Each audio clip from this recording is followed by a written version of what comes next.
In this video, we review current political and military events, highlighting the developments in the global situation and their impact on relations between major powers.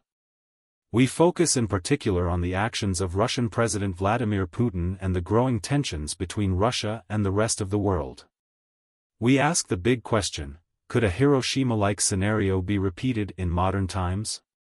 Follow us to learn more about this thorny topic and the different opinions about it.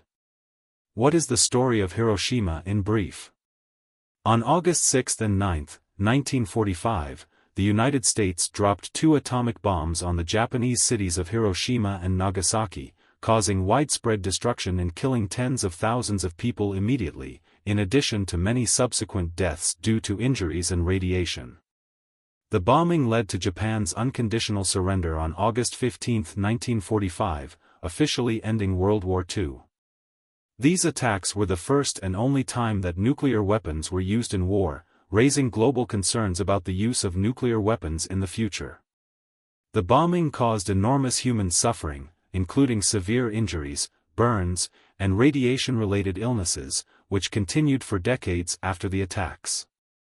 The attacks affected international politics, as countries began to develop their own nuclear programs, leading to a nuclear arms race during the Cold War.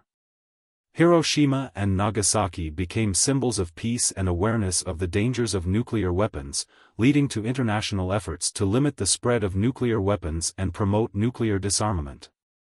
Russia has the world's nuclear arsenal, with approximately 5,977 nuclear warheads as of 2022. This arsenal includes strategic and tactical warheads distributed on intercontinental ballistic missiles, submarine-launched ballistic missiles, and strategic bombers. During the Cold War, the Soviet Union possessed approximately 40,000 nuclear warheads, while the United States possessed approximately 30,000 warheads.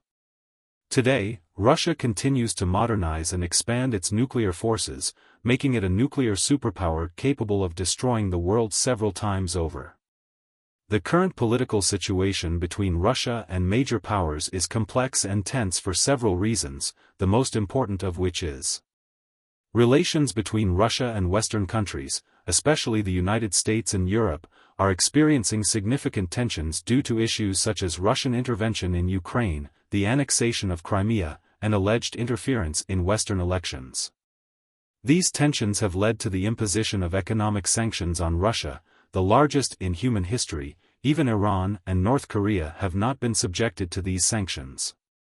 The other reason is relations with China. Russia and China are strengthening their cooperation in various fields, including the economy and defense. This alliance is seen as a means to counter the growing Western influence in the region. Expert analyses of Putin's future intentions point to several possible scenarios, especially regarding the use of nuclear weapons. Some experts believe that Putin may resort to using tactical nuclear weapons in the event that Russia is exposed to an existential threat, while others believe that these threats may be merely a means of political pressure. Putin has previously said he might resort to nuclear weapons if Russia's territorial integrity is threatened, raising fears of a nuclear conflict for the first time since 1945. The update to Russia's nuclear doctrine also reflects Putin's willingness to use the nuclear arsenal to force Western powers to back down, especially in light of ongoing tensions with Ukraine and Western support for it. Some experts have identified 3 possible nuclear scenarios if Putin decides to carry out his threats. A small nuclear explosion at high altitudes over Ukraine to create an electromagnetic pulse. Low-altitude nuclear explosions to kill tens of thousands of Ukrainians. A surface or ground-based nuclear explosion that spreads radioactive material through the wind and dust, potentially wiping out millions of people and destroying facilities.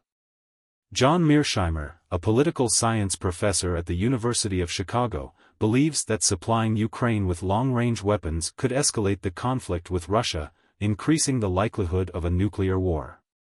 Mearsheimer believes that this move could be risky and increase tensions between the great powers. Stephen Walt, professor of international relations at Harvard University, points out that providing weapons to Ukraine could enhance its ability to defend itself, but warns that this could lead to a violent response from Russia, which would further complicate the situation and lead to an unwanted escalation. Michael Kaufman, director of the Russian Studies program at the Center for Naval Analyses, believes that providing Ukraine with long-range weapons may be necessary to enable it to confront Russian threats, but warns that this could lead to an escalation of the conflict and an increase in human losses. Can Trump stop a Russian war after a recent escalation? Experts' opinions on Trump's ability to stop the Russian-Ukrainian war vary. Some critics believe that Trump has the ability to negotiate with Putin and Zelensky thanks to his previous relationships with them, which could help calm tensions.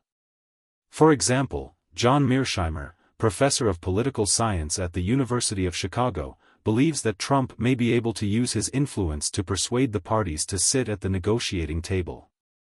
On the other hand, there are those who doubt Trump's ability to achieve this, pointing out that the current situation is very complex and that any attempt to intervene may face resistance from the parties concerned.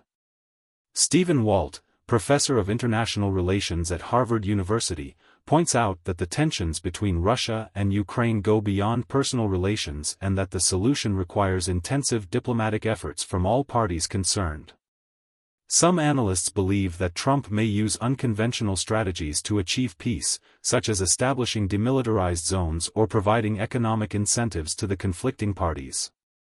However, the question remains open about the effectiveness of these strategies in light of the current tensions.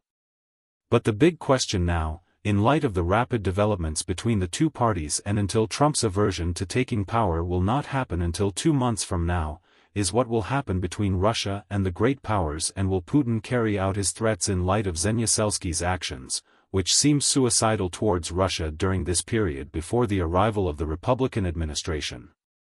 I hope to know your opinions in the comments and like the video and subscribe to the channel.